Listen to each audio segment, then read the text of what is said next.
Welcome to SilviCast, the podcast about all things silviculture. I'm Greg Edge, retired silviculturist with the Wisconsin DNR Division of Forestry. And I'm Brad Hutnick, Wisconsin DNR silviculturist, still working until I can afford to replace my rust bucket of a minivan. And we're your hosts for today's show. Hey, good morning, Brad.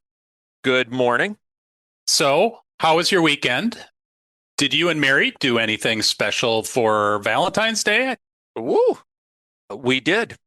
You know, I'm a big spender, Greg. I know you are. I am willing to, lay it all out there. Okay, so where did you guys go?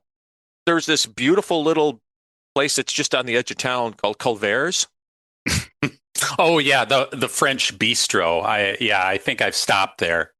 Let's just say no expenses were spared. I'm telling you, whatever you want, I'm in. The double deluxe butter burger. Hey, you want to get two of them? Have at it. You know what I mean? So, okay, did you at least go for the free scoop? Oh, the free scoop? No. We went for the concrete mixer, Greg. Oh, you did go big time. Oh, yeah. I'm not going to say I didn't have a coupon for buy one, get one free. That. I don't think Mary, hopefully she's not listening, but it's spring green, right?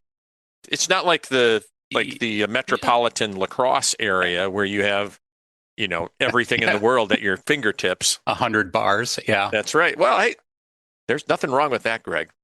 So, Brad, that's interesting story. But did you at least you didn't need to purchase a silviculture Valentine? Okay, you're trying to trick me with something here, but I am. Okay, well, what, pray tell, is a silvicultural Valentine? Well, I'm glad you asked, because over the weekend, we received an email from longtime listener Kurt in Green Bay. Thanks, Kurt. Yep, and hello, Kurt. We're glad to see you're listening. And he sent us an interesting story that recently aired on Wisconsin Public Radio. It was reported that Waukesha County Land Conservancy will cut down a buckthorn, write your ex's name on the stump, and poison that sucker so it never comes back. So for $5, you can get some closure for that former thorn in your side. Get it? Yeah,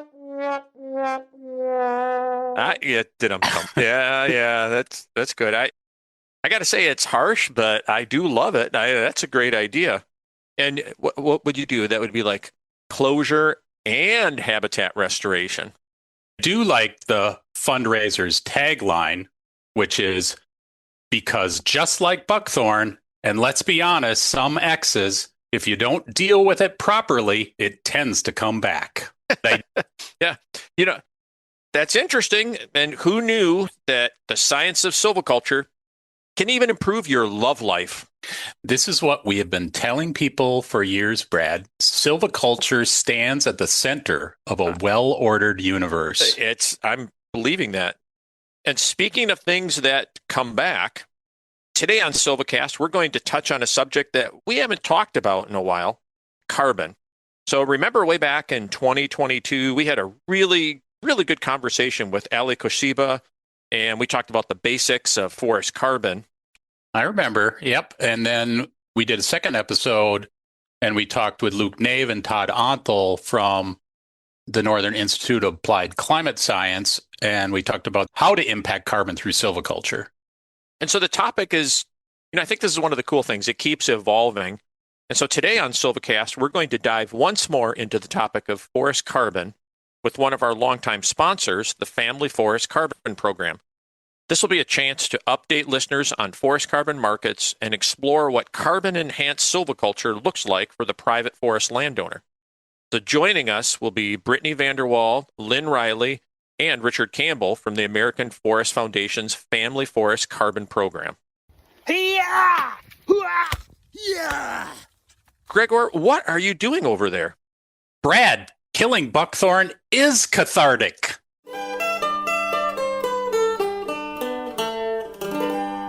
Thank you to our season sponsors, Family Forest Carbon Program and Nelson Paint Company. You make the SilviCast world go round.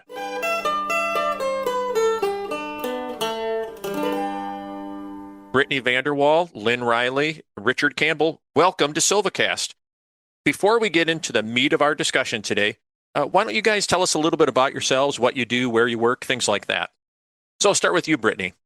So my title is Senior Forestry Manager for the Midwest. I'm based in Rogers City, which is in northern Michigan, about an hour south of the Mackinac Bridge. And my role with FFCP is primarily regional technical assistance and managing internal and external foresters.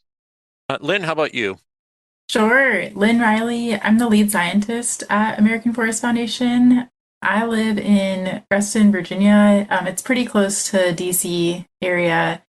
And my role is kind of bolstering the science behind what we offer to landowners who might be considering enrolling in our forest carbon program, as well as the methodology behind how we turn what folks are doing on the ground in their forest into a number of what's the actual climate impact that we can associate with that in any given time period.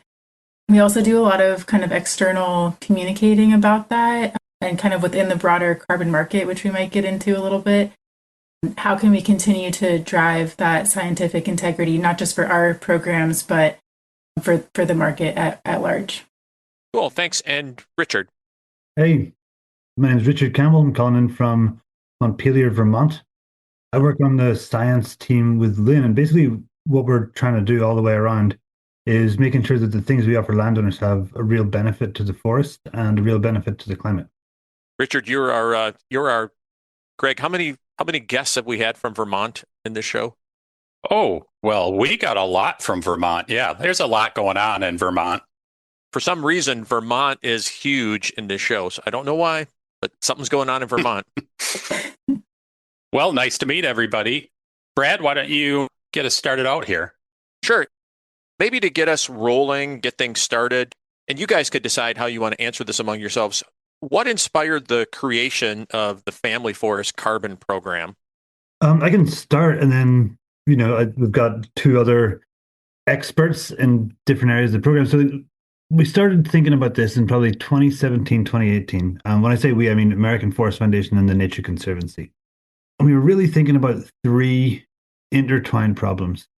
The first is that there's a need for good forestry on the ground, right? There's private ownerships are the plurality of forest lands in the US, and most folks are managing them with great intentions, but without a lot of planning. The second problem is that there is a growing market for climate mitigation, for carbon credits, but that market really has been shutting out smallholders for a bunch of reasons I'm sure we can get into, right? Basically, it's really expensive and it's really technically difficult, right? And so that sort of shuts out small ownerships. And then the third, of course, is climate change, right? Climate change is the biggest threat to the forest in the US. And the improved management of forests is one of the greatest opportunities that we have as a country to make a difference through the management of natural systems.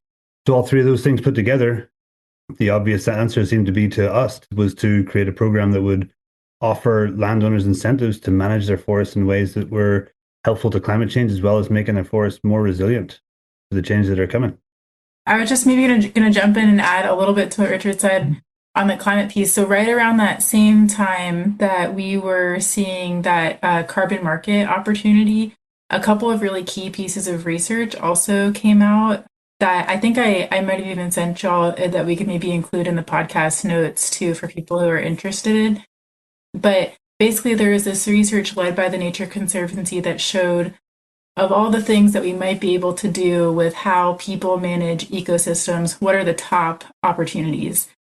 And improving forest management, like Richard said, was the second largest one by a wide margin. The largest one was planting trees, so reforestation, afforestation, that type of thing. And so with those kind of being the top two by a lot, and especially seeing that potential in the US, and then like Richard said, knowing that family-owned land makes up such a big proportion of the forest land in the US, we were really trying to figure out like how could we make all these things fit together and address the climate piece, because we also know that climate could become a threat to family forests as well if we don't do something to address it. So how can we work with family landowners to mitigate the more negative climate impacts with these folks? So there are a lot of programs out there, just, kind of doing a little reading, looking at the other things. What set you guys apart from the other programs? It's hard for me to talk about the specifics of other programs, right? But I think I can talk about what makes us us. And there's sort of two things that we really, well, probably more than two. There's a few things that we really kind of hang our hat on, that we think define us as a program. First is that we base everything we do in forest management, right? The landowners that we work with, that's the key. When they succeed, the program succeeds. And so everything we offer is based in that. That's sort of from the ecological and social side of things. From the climate side of things, we're really, really proud of the way that we do our carbon accounting. We think that there's no point in selling carbon credits unless it represents something real. The number that you come up with and the thing that you sell actually represents the same number of tons of carbon dioxide that's not in the atmosphere because of the program. And so the way we do our accounting is pretty innovative. And so we're very proud of that. So those two big things, the climate integrity and the commitment to landowner and forest success, are what I think really defines us. That said, there are lots of programs, right? That are also trying to accomplish those two goals as well. Richard, did you say that the program started in 2018, was it? Or we started thinking up in 2017-18. Again, this is before my time, but we launched it officially in Pennsylvania in 2020. Okay, in 2020. And so how big is the program today in terms of like number of landowners who are enrolled and the acres? And where are those acres situated? Yeah, so by the time this airs, these numbers will be out of date because we're enrolling. Yeah. But as of last week, we had enrolled somewhere between 185,000 and 190,000 acres, just shy of 1,400 landowners. So that means that our mean landowner size is about 130, but there's a couple large ones that anchor that, and our median size, what we think of as the real average, is somewhere in the 80 to 85 acre range. So we really are truly hitting the smallholders.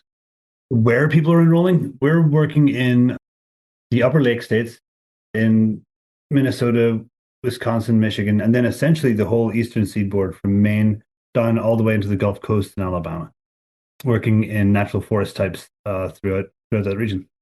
And so thinking about the Midwest, since we're here in the Midwest, my understanding is the program focuses on particular forest types that are eligible. So what are those forest types? First of all, maybe a good place to start here in the Midwest. Yeah, so I can answer that. Traditionally, in the past, we focused more on hardwoods, but we've since expanded our offering to landowners to most cover types, except for predominantly aspen monocultures. So a landowner now could create a project with us that is mixed with a variety of different forest types down to a stocking of 80 basal area. So that's given us a lot of creative flexibility with landowners to make innovative projects, larger projects that encompass more forest types and can encompass, a little bit more of their goals and writ large across a larger landscape and ownership size. Does that influence the type of practices you can use? So thinking across all those different cover types, are there certain practices you wouldn't use that we kind of have in our toolkit? Or I'm curious about that. Yeah, I'd say broadly from a forestry perspective, with our harvest allowance, which is about 25% of the basal area over the 20-year contract. So for those listening, our contracts right now are 20 years for landowners. So that 25% basal area allowance can come a variety of different ways. I'd say primarily single tree and group tree selection are the two silvicultural systems that I would say mesh the best with our program.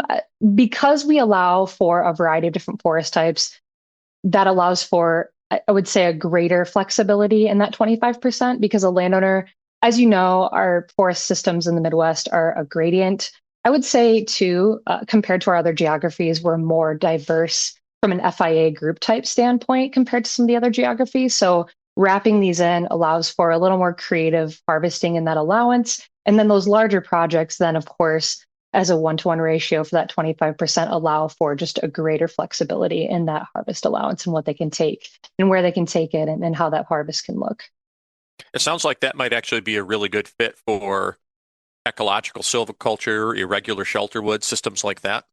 Yeah, It probably depends on the size of the project and the density because of course, we derive our additionality off of, tree growth and, harvesting. We have to toe that fine line to make sure we're within our allowance. But I'd say sure, like depending on the way that the forest gradient is distributed across an average project in the Midwest, I'd say there's some creative flexibility for that. So to put this in my forestry head lingo, you're saying that it could be a lot of different hardwood cover types. So we're talking northern hardwoods here in the Midwest, or oak types would also qualify, just maybe not that aspen monoculture. Yeah, so oaks, hardwoods, as you spoke about, but also like spruce fir, what we would consider just a gradient mix of really any cover type, except for if the predominant basal area is aspen, that's really our only hard line as to what we would enroll now. Now it can be a gradient of really anything, including conifers as well, except for plantations, I should note. And that's across the program. We don't allow for plantation enrollment. Greg, I'm surprised you're not asking about your favorite jack pine. Well, that is a really special tree, Brad, but I don't know. Brittany, does that qualify, or is that it's not a plantation? It does, but surprisingly, I would say I've been with the program since 2022, and we only recently started looking at conifers, but I haven't actually seen a lot of that in our, like the interested landowners that have enrolled, approached our program. Now that you mention it, I haven't really seen a whole lot of that, but it is, I technically, yes, it could enroll. Natural pine could enroll. So what I hear you saying, Brittany, is that maybe only freaky people really like jack pine. Okay. All right, whatever. You said that, not me. Okay. I think that's what Greg was trying to say. Yeah. Enough of discouraging that premier tree species. So what Brad was getting at too, I think, were some of the forest management practices that maybe add to that carbon storage or meet those carbon storage goals that you have. And you said, so you have this, was it 25% harvest allowance to, maybe minimize that removal and emphasize growth. So are there other practices that they would employ to increase that carbon sequestration and storage, such as, extended rotations? Yeah, I would refer maybe to our practice, generally speaking, as an extended rotation. Like a landowner can cut up to that 25%, but they don't have to. And that 25% is maybe striking a balance between what we consider as business as usual and that difference as to what we generate our additionality from.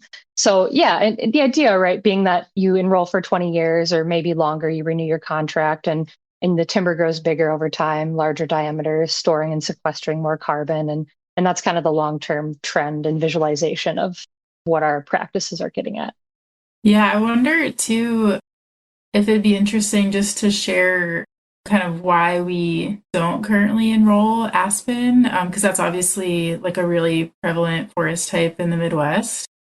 And it kind of gets at that point that Brittany was making around additionality, which is we really looked heavily at aspen. I think we tried to look at it every which way that we could to see, is there actually a way that we could improve upon the existing common forest management in terms of its carbon outcomes? And at least within kind of a 20-year contract, which is what most landowners feel okay about signing with their land, we just couldn't find a way to improve upon it. And in other words, common aspen management in a lot of ways today actually is already optimized for carbon outcomes. There wasn't really a clear way for us to improve upon that through a program like this. I won't say that will always be the case. I think we would love to find a way to engage that forest type and see if there is something we could improve upon. But at least so far, the current management practices are pretty good when it comes to climate for that forest type. So that's why it's not currently offered today. And isn't it also that some of those partial harvest systems that Brittany mentioned, are not often what we employ in the aspen type? It's, we tend to coppice the entire stand at one time. And so for that shorter time period, that carbon balance changes. Yeah, we're always trying to find a fit between the appropriate silviculture for the stand type and the silviculture that's going to lead to, durable carbon gains, right? When you have a species that, like you said, is managed on an even age basis and tends to be short-lived, right? It means you've got a pretty narrow regeneration window, and you should probably try to take advantage of it versus sitting it aside for 20 years and maybe losing your opportunity. Seems like there's flexibility, and flexibility often means that, you might think that you could do a lot of different things, but I think it actually means you have to have a lot of expertise in order to figure out which is going to be the best option. And so I was really intrigued. You guys work with consulting foresters and have approved foresters through the Family Forest Carbon Program. How does that work? Yeah, so we have a lot of relationships with consulting foresters, not just in the Midwest, but across our whole geography. And in the Midwest, I think we have between 35 and 40 maybe individuals that are signed already to participate with us across the geography. And they've been working with us since our pilot in the Midwest in 2022. And it can look a couple of different ways. So there's two different ways foresters participate with us. One is called participating, and that would just be we can send you new leads if landowners come into the system that are looking to work with a private sector forester and don't currently have a connection. They've maybe never worked with a forester or don't have that connection already. We can provide it pretty easily. And of course, they can mutually decide if they want to work together, but those leads can be really helpful to private sector foresters forming a relationship with us. And the other way is approved, which is, foresters that already get a lot of business or have a lot going on do clients only, where they have clients that are a good fit for the program or are really interested in checking it out. And we connect the clients directly with those consulting foresters that refer them to us, or they find their way to us naturally and then let us know who their forester is and we connect them that way. But those foresters, we pay them a flat rate based on the acreage size for doing eligibility checks out in the woods. So we have two different ways, right? There's pre-enrollment. So that'd be going out with a landowner or not, if the landowner's not available, cruising a little bit, looking for the stocking and the species makeup and deriving the geographic footprint of what the project would be, where we'd set that up. And they take that inventory and that data and they send it to us and we check it out. And that's kind of the main pre-enrollment thing that they do for us. That's probably the heaviest lift currently. And the other big one that's beginning to grow now in the Midwest is providing forest management plan assistance. So this is, of course, across the whole geography. We have two offerings to landowners. All landowners have to get a forest management plan. That's part of our requirement for enrollment. So we will either give them a stipend, which is based on their full forested acreage. So the plan would cover the whole thing. And they can choose that private sector forester to write more of a complex, maybe plan that they decide to work on together, or they can choose a template version that we've created that covers the specifications of the Family Forest Carbon Program, but maybe isn't as intense as like a current use program. So the landowner can choose that, which we can provide, or the private sector forester can also be paid by us to provide that service for a landowner. So there's a lot of we pay the forester to assist the landowner throughout this journey, throughout this process. And then there's other things they can do, like if there's a contract that goes awry, we can have a private sector forester go out and find where that issue was and put that data into our system and help us with those types of situations as well. So there's quite a few different opportunities for foresters, just depending on their appetite for participation and what their geography is and how much they could work with us. And it sounds like maybe the first time you do it, that's going to be, like everything, the first time you do it is when you actually learn. Would they be talking to you, Brittany, or other people with the program to kind of work through those very first kind of operations within the system? Yeah, certainly. We have a training program where they could sit down with me and I'd go through the whole specifications of the program. And I'd say for the first few projects, we work pretty closely together. That way we work out the kinks and the understandings of the details that we need to work out on the ground. So definitely a lot of technical assistance. That's a big part of my job and the other senior forestry managers across the geography is helping those private sector foresters that work with us understand all of the nuances and work well with the program. Lynn, you mentioned that you sent Brad and I a couple of papers, so I really appreciate that. Kind of provides us with some background. And just looking at those, it was describing what we call natural climate solutions. And what are those, first of all, and are those principles that then the Family Forest Carbon Program tries to utilize? Yeah, absolutely. So Natural climate solutions are basically any way that we might think of where people are working with ecosystems to produce some sort of climate benefits. So that's a pretty broad category. So just to give some examples, that's like we've been talking about with this program so far. There's a category of improved forest management. So on existing forests that people are managing, how can we improve upon that for climate outcomes? There's kind of another bucket, which is all about planting trees. So any sort of reforestation or afforestation. There's several other categories. So there's some like agricultural natural climate solutions for more like cropland or pasture land and improving practices there, maybe in terms of soil carbon outcomes. There's also more protection-based practices. So if there are existing forested areas that are at risk of some sort of degradation or actually deforestation, or maybe conversion from development, then can we put protections there to keep those forests standing? And so you can imagine kind of throughout all the projects globally, different countries and biomes tend to have more or less of those. So in tropical forests, you tend to see a lot of that reduced deforestation practice where there's high deforestation threats. Here in the US, we tend to see a lot more of that improved forest management and reforestation efforts. Although there certainly is also a need, I would say, for avoided conversion type practices. Even within that improved forest management kind of broad bucket, there's a lot of ways that we might improve forest management. So like Brittany said, a lot of what we do kind of falls into the category of extended rotations with kind of those allowances for some active management. But there's also things like removing competing vegetation or reducing high severity wildfire risk out west, or maybe even improving soil microbiomes. So using some fungal inoculants to improve the soils and enhance growth.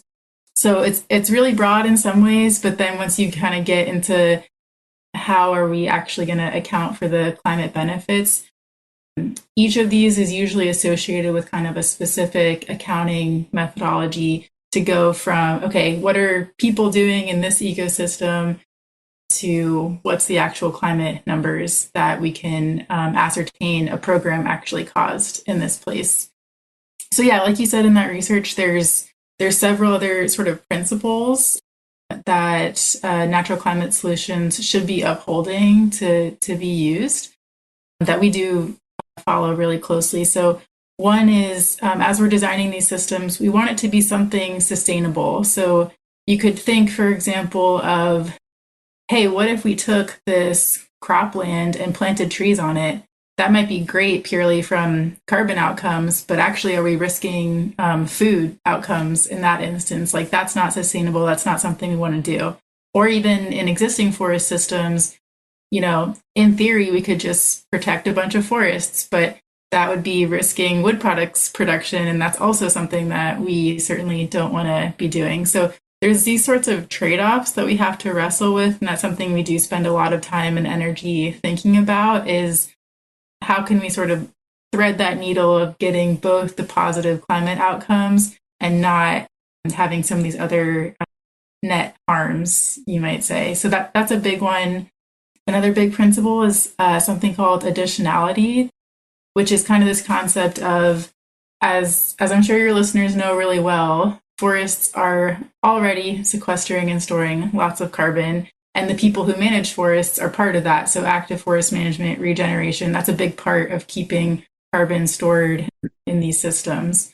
So when we say we want our program to be doing something additional, we mean we want to be going above and beyond that stuff that's already happening, that the trees are already doing and the people managing those trees are already doing. So it seems kind of like a basic concept, but in order to actually tease out that additional part, you actually get into some of the most hotly debated parts of carbon markets when you get to additionality.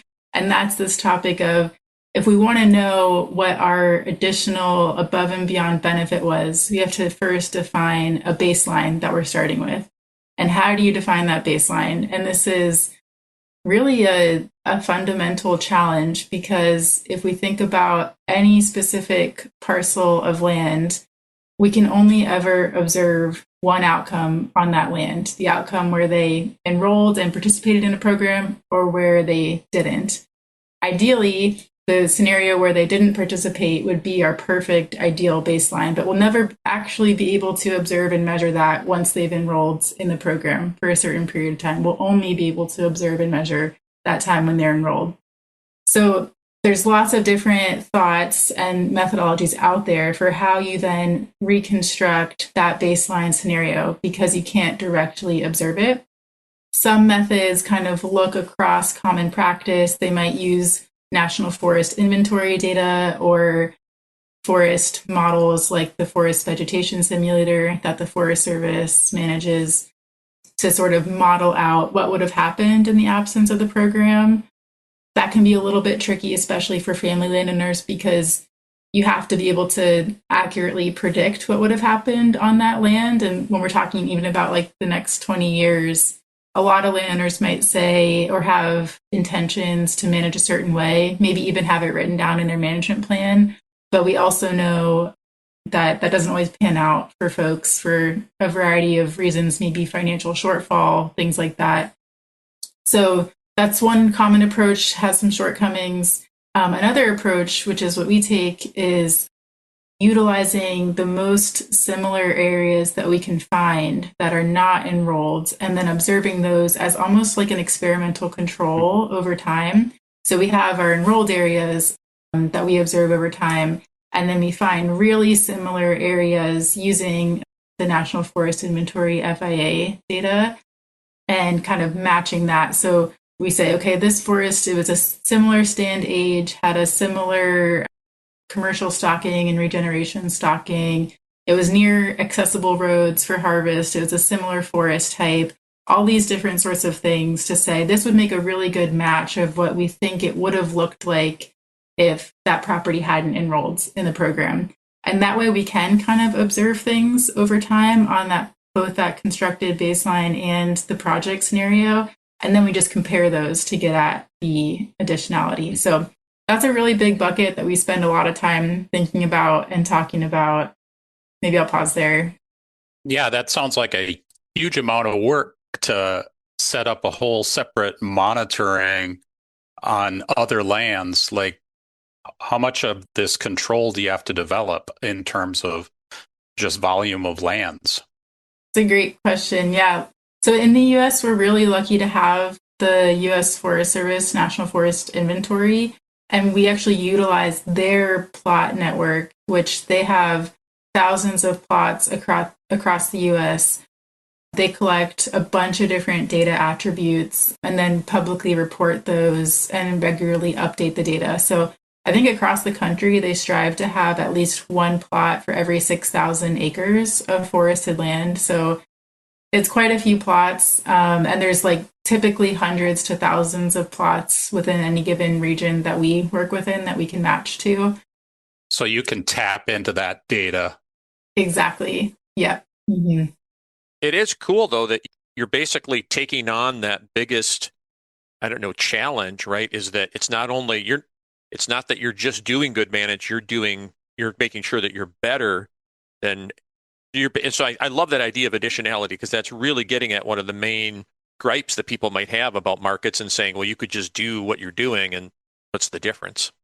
Yeah, it's such a great point, because there's lots of reasons why additionality matters. And one that I think you're sort of getting at, Brad, is it's important not just because the eventual buyer of a carbon credit cares about it, but it's also important because we as a program want to be able to learn what's working and what's not working in terms of the practices we're offering. And if we don't have a good baseline to measure ourselves against, we actually don't know if we've been making an impact or not in these forests. And we certainly want to be. We're a mission-driven nonprofit. So additionality is important for that reason too. The third reason I would say is it helps us be more cost effective. It doesn't really make sense for us to be investing in assistance for a forest that maybe was already going to be managed in a really positive way that sort of didn't need that support to achieve that. Instead, it's great if we can sort of focus our effort and resources on the land that actually stands to benefit from it, whatever that looks like. And so actually having a measure of where we think something's likely to be additional or not helps us kind of direct our resources accordingly. Yeah, and I could imagine that just private landowners being such a diverse pool of different people and ways of managing, that there's a lot of variation there. And so the ability for you then to tap into FIA data kind of helps you kind of balance that in terms of just being able to compare across lots of different forests at scale.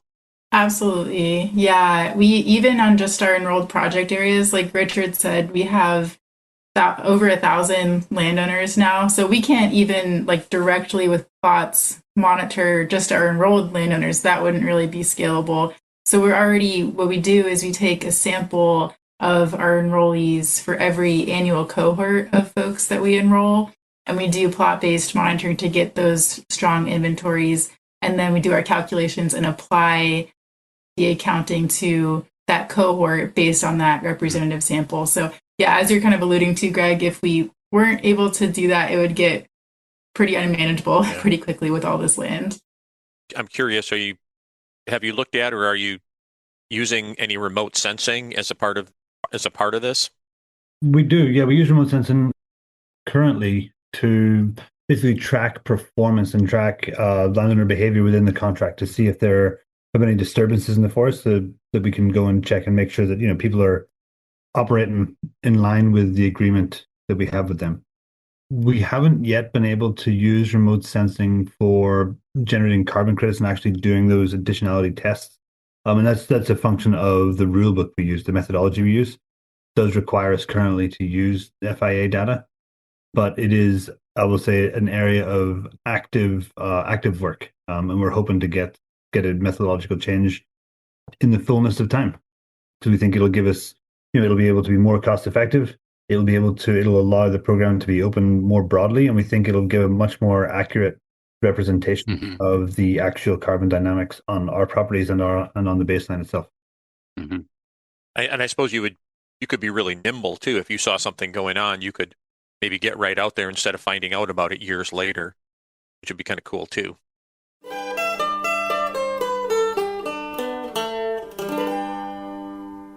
Season 7 of SilviCast is made possible thanks to sponsors like the Family Forest Carbon Program.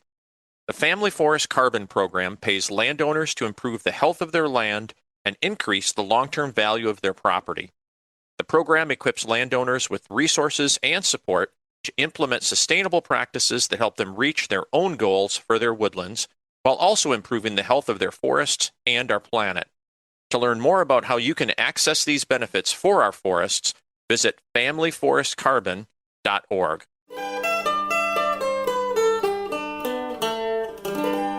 I think a lot of the foresters listening to this probably, I'm guessing, are really interested in maybe some of the more of the logistics of the markets and the program and kind of how this looks on the ground. And so kind of putting this all into action, Brad and I want to talk a little bit about some of those trade-offs between timber management and managing for carbon. How does the revenues compare between those two, or are they comparable? The answer is that it depends. It depends mostly on the timeline that you're thinking about, right? If the landowner is interested in getting as much revenue as quickly as possible, the timber harvest will win, right? There's more revenue to be made on the front end with a timber harvest, more potential revenue than with our carbon program. That said, when you think about the sort of the financial picture on a much larger time scale, it becomes a little bit less clear. So when we think about the revenues that the FFCP can provide over a 20-year period, as well as sort of the increased value of the timber stand that will accrue during that 20-year period over the very long term, the total value of the forest that has been a member of FFCP as well as practice in sustainable forestry for the long term can be quite a bit higher than a forest that is managed for very short-term financial gain. Are the revenues under the carbon program, are those fixed or are they variable? How does that work? Yeah, so one of the things we do, we offer landowners fixed prices right now. And that's one of the things that is a bit different from what we do than other folks are doing. So but the way we set our prices is we we model out what we think the carbon gains are going to be for any one practice. And we put that against our own organizational costs, and then again against what we think we can get for selling carbon credits. That gives us an estimate of what the return might be for the landowner, and then we guarantee that. And so what that does is that prices in the upside for the carbon market. We think that the market is going to grow, and we think carbon credits are going to be more expensive. And we price that into the guarantee we make for landowners, and then we take the risk that it comes true. Essentially, yeah, the prices are guaranteed. You will know better what the exact numbers are for each practice in each region. I don't have this on hand, I'm afraid. Yeah, so for the Midwest right now, it's a 1-for-1, your eligible acreage amount multiplied by 210, and that informs your 20-year contract price, which is then split into 5% annual increments. Yeah, and maybe one thing to add is we also provide forest management plans at enrollment and also at 10 years. In the Midwest, our forest management plans last for 20 years. So we're different than the other geographies. Typically, management plan lengths, and not always, but enough, I would say more than half, tend to be 20 years or even longer in the Midwest across the 3 states. It's kind of an effort to not just have it be a kind of one-time transaction, like here's some money for the landowner, but we really want it to be kind of an ongoing partnership of like, we're here to help you steward your land, help you carry out this contract that you signed up for, and help you actually have a plan to achieve your goals for your land, which for a lot of landowners is probably something much above and beyond just carbon. You know, they want to keep their land in their family. They care about the aesthetics. Maybe they're interested in hunting or preparing their woods for a future harvest. So yeah, we hope the forest management plans can certainly fit within the contract that landowners are signing for our program, but within that kind of flexibility that we talked about, also really help them achieve the other goals that they probably have.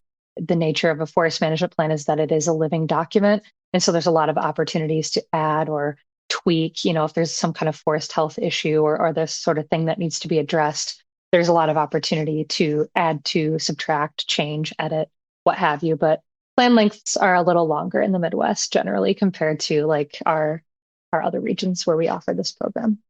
Now that you mention it, with kind of those tweaks or those things that happen, with climate change, we expect to see greater storm intensity, diversity of storms. We were just talking about ice in Michigan. So hopefully our Michigan listeners aren't buried in a block of ice right now someplace waiting to still get out. But how would you guys deal with salvage? Is that something that kind of falls within it? Or I imagine that's got to be a little tricky from a carbon perspective too.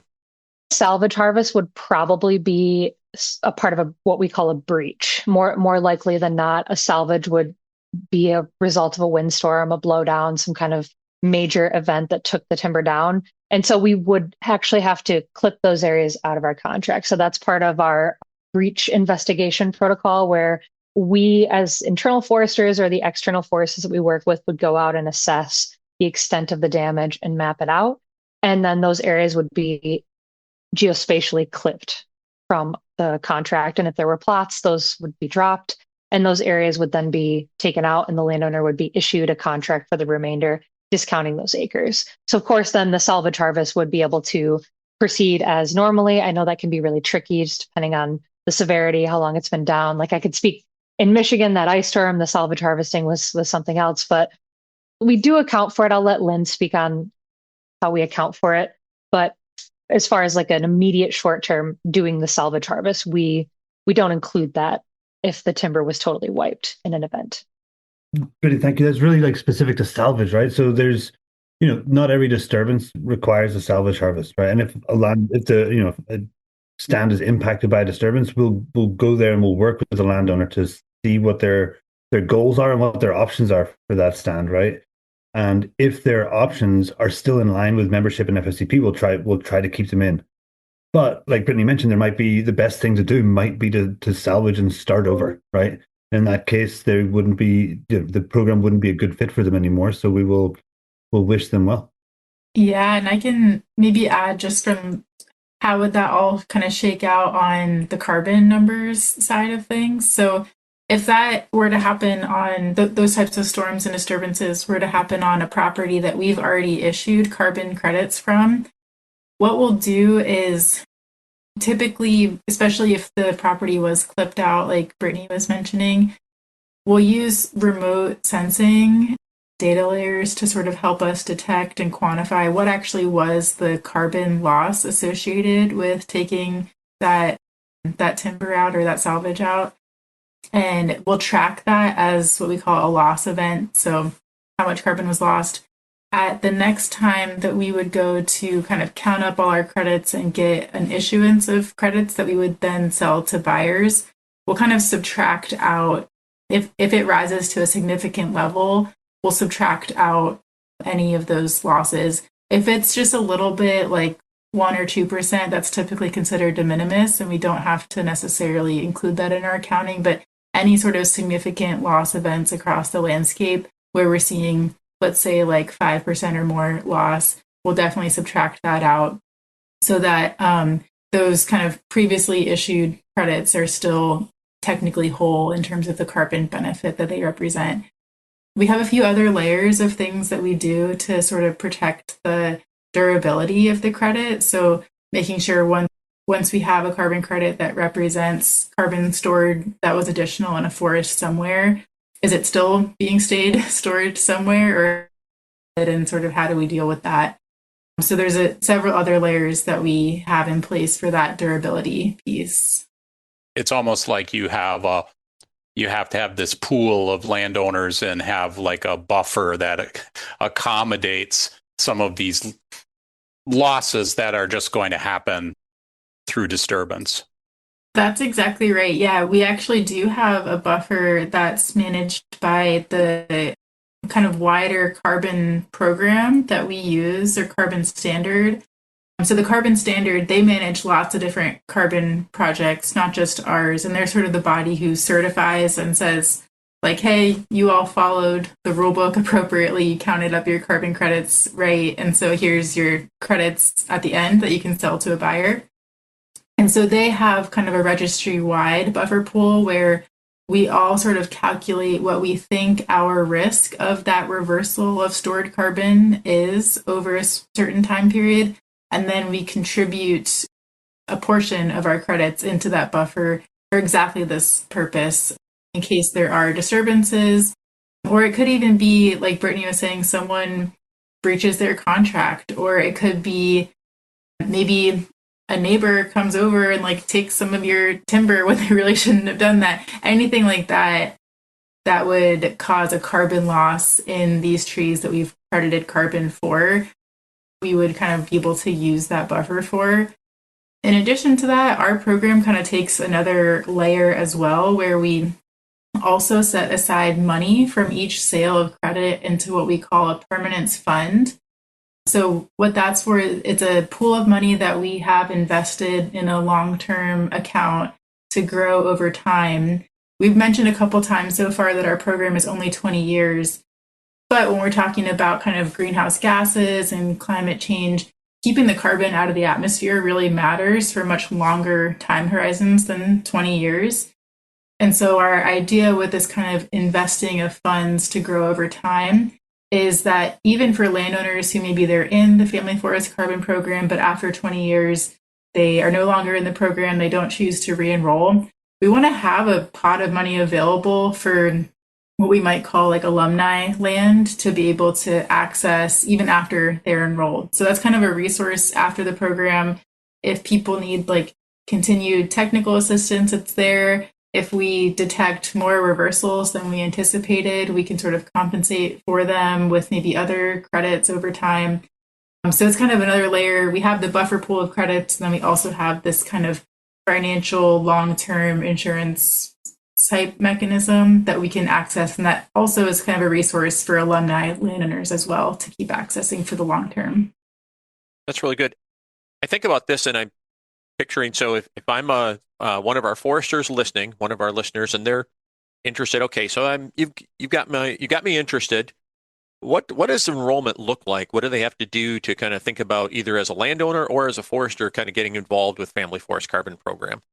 So either way, for a private forester who wants to get involved or a landowner, their first step would be to go to our website, familyforestcarbon.org. And those portals both exist. One where a consulting forester would send their information and we'd connect with them to get them started. But also for the landowner, we have a mapping tool on our website where a landowner can select their parcels. And then that feeds into our database where we do an eligibility check. So throughout that process, the landowner will talk to one of our staff. We have a lot of different staff that talk to landowners, our call center, account managers, and also foresters. So one of those staff members will speak with a landowner and will look at their documents if they have any, right? Like maybe they have a pre-existing forest management plan. We'll take a look at that. Maybe they're in current use, like MFL in Wisconsin. A lot of MFL landowners come to our door, and we have a specific integration process for that program. And we have CPWs that work with us that do those integrations. So looking for things like that, looking for conservation easements if those exist, because some easements, if they disallow commercial timber harvesting, we can't proceed with those landowners because there's no additionality claim. So we have to look for those kinds of things as well. Right-of-ways, gas lines, we'll do an extensive vetting process of any documentation as it relates to the land. And of course, check their timber type, their stocking, and do that process of eligibility check. And then once the landowner has gone through all of that and we have an established project and size and rate that we're going to present them, that's called their offer package. And then they will review that and decide if they want to move to contract. From there, of course, they get a contract that's specific to their project and they can review it and sign. And it can be a pretty quick process. If a landowner is really motivated, it can go pretty quickly. I would say, I think our average across our whole geography, I want to say is like 80 days from website to signed contract, but that can vary quite a bit depending on the landowner and complex ownerships, right? Like hunt clubs, or if there's a lot of different owners that need to weigh in or take a look at this, those kinds of things can slow it down. But it's a pretty easy process for both. Just website, having a quick discussion, reviewing their information via offer package, and then deciding if they'd like to proceed. We usually see a lot of contracts signed like right after Thanksgiving, right after, the whole family's been together and can kind of discuss how do we all feel about enrolling and what do we all think about this? So yeah, moments like that, we usually see lots of signing. That's really cool. We've only scratched the surface of all the information that we have available for the things you guys are working with. Are there places that you would recommend? So if we want to learn more about Family Forest Carbon Program, where should we go? You should go back to our website, familyforestcarbon.org. So we have materials for, as well as the interactive map that Brittany mentioned, the forester resources. We do have materials for landowners that explain the program. And also on our website, forestfoundation.org, we have a blog that often explains different topics, both specific to Family Forest Carbon Program as well as to some of the scientific issues that we've been talking about. Yeah, there's also information there even about like the broader carbon market. So one thing we didn't get into a lot today is kind of the buyer side of things and like who's buying carbon credits, why are they buying carbon credits, why would someone like be paying money for this, what companies, what sort of policy mechanisms exist in the US or even like internationally that's motivating countries or companies to purchase credits. So there's a lot of stuff there too. Well, Lynn, that's our reason to have you guys back in the future. We don't want to give it all away. We want to make sure we have something left for the future. Yeah. And this has been a really good conversation because Brad and I work in other areas, so I don't work on this in a daily fashion in any realm. So this really helped me kind of understand the basics behind how that goes about being employed. And I know, Lynn, you sent us some of those other scientific papers, which we can put into our show notes as well. So it sounds like there's quite a bit of information both on your website and some of the stuff we can post into the show notes. But yeah, I feel much more informed. And so I really appreciate and thank you for this conversation today. I mentioned it earlier. I'm a fanboy because I think you guys were really almost like pioneers with that idea of additionality. And I think you fought back against some of those. And we heard the arguments, we're doing the same thing we were always doing, but we're getting carbon credits, which then you're asking, well, why are you getting a carbon credit if you're not changing anything? How is this better than it would have been otherwise? So I think you guys kind of recognized that and took the bull by the horn. So more power to you guys for that. Yeah, thanks. I mean, it's a real thing, right? It's a needed thing for the market. It's a needed thing for the climate. One thing that just is really important to get at when we're thinking about specifically around a lot of these conversations where the whole would have done it anyway argument comes up around very large land ownerships, right? That have long range sustained yield plans, right? That have professionalized armies of foresters and techs and lawyers. So they know what they're going to get up to. And that's not generally who we work with. We work with people who own the land sometimes by inheritance, sometimes by default, right? Where life events happen, and those life events are what drive forest management. And those life events are largely unpredictable. So we really are trying to find that gap where the intention doesn't equal the action, right? And trying to close that gap. And that's really what the program's all about. The other thing I'll add on that is I feel, and this is just really a feeling based on the landowners that I talk to and have observed. I don't have like a specific widget in front of me on this, but landowners will often come into our program with really no direction. It's either like the super informed current use, already have a forest management plan and have been doing work, or this is totally new to them and they don't have any experience whatsoever participating in forestry. And this gives them like permission to participate in something that they might not have felt comfortable engaging with, I guess. Like maybe they viewed forestry as like a scary thing, or like they hear the word industrial management or forestry or cutting and they think of like the Lorax, which is like a cartoon version of the most extreme example of what could possibly occur, right? So they come into our program and then we talk them through what their land has and provide them technical assistance and forest management plan assistance and a connection maybe with a private sector forester or internal guidance, whatever that may be. The landowner is much more informed and able to participate writ large in the forest industry, whatever that may be, because they feel more comfortable and guided to proceed in any direction rather than just sit on the sidelines and do nothing and let their land sit because they maybe are overwhelmed at the options in front of them or don't know what they don't know, right? So we give them that stepping stone to understanding and be able to go in a direction with their land. That's a good point, Brittany. The carbon markets give certain landowners another avenue to access sustainable forestry that they may not have through other means. So, and here in Wisconsin, we're dealing with 2/3 of the land in private ownership. So we have to make inroads into those forests if we're going to impact our forests. Yep. Again, thank you all very much. So really interesting conversation. Yeah. Keep up the good work. Thanks, guys. You too. Thanks for having us.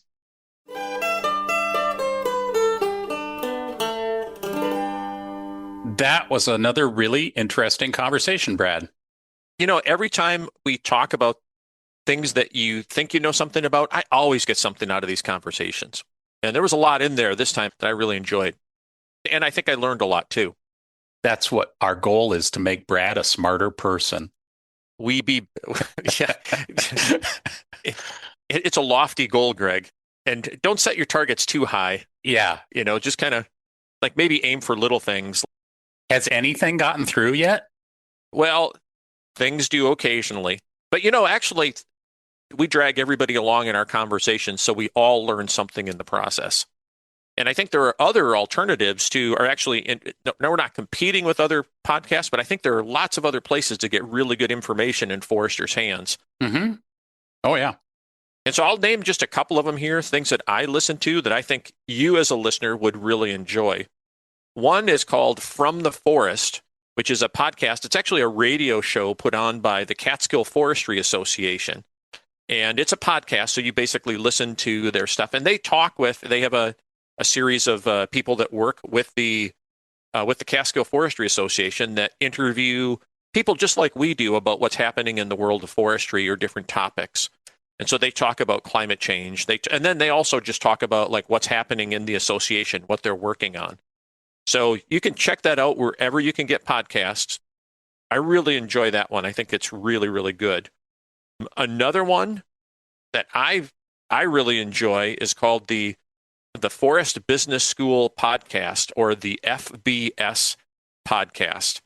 And that's kind of geared at maybe like our consultants and maybe some of our loggers who are listeners, where they can really talk about ways to improve their business, but it's really from a forestry perspective or from a forest industry perspective. Lots of great stuff there. They talk about books that are really useful, different ways to work through some of the issues that they may be having. Is that put out by a university? That's a great question. We can find out, but we'll have a link to it. I'm not sure, but it's basically just a couple. That's a really good question. I'm not sure about that. The last one I wanted to mention is one that it's interesting, and I think I pick up or I look for it. It's called the Natural Resources University. That one is also put out by a university, just like we are through the UW-Stevens Point. And that one works through a whole host of different topics in natural resources. They have a timber university, a wildlife university, kind of all different other shows kind of built into that. But that one in particular, I think, does a really nice job of some of that stuff. And there are tons more out there. This is just scratching the surface, but I think if you're interested in podcasts, there are a wealth of them, but these would be a good place to start besides what we're doing. Great. So anyways, thanks for listening to today's episode of SilviCast. If you have ideas for future episodes or a question for the Dropbox, Greg, have we had any questions in the Dropbox recently? Don't go there. All right. So this is a challenge for all you out there. We have a Dropbox. We'd be not making money on this timber sale if we were looking for tickets in the Dropbox. Let me put it that way. No tickets. There would be no tickets in this. We'd be asking questions at this point. But you have questions, you can reach us at UW-Stevens Point's Wisconsin Forestry Center by emailing wfc@uwsp.edu. Feel free to include a sound file of your question or your comment if you like. And I think that would make our month, Greg. If we had an audio file from a listener with a question, wouldn't that be cool? It would be cool. You're setting a high bar, Brad. Someday, Greg, it's going to happen. A real audio file. Yeah. So anyways, we learn best when we wrestle with questions. So please keep them coming. And take care, everyone. And as always, thanks to our team, Susan Barrett, our editor-in-chief, Joe Rogers, our IT master, theme music by Paul Frater, and of course, UW-Stevens Point's Wisconsin Forestry Center.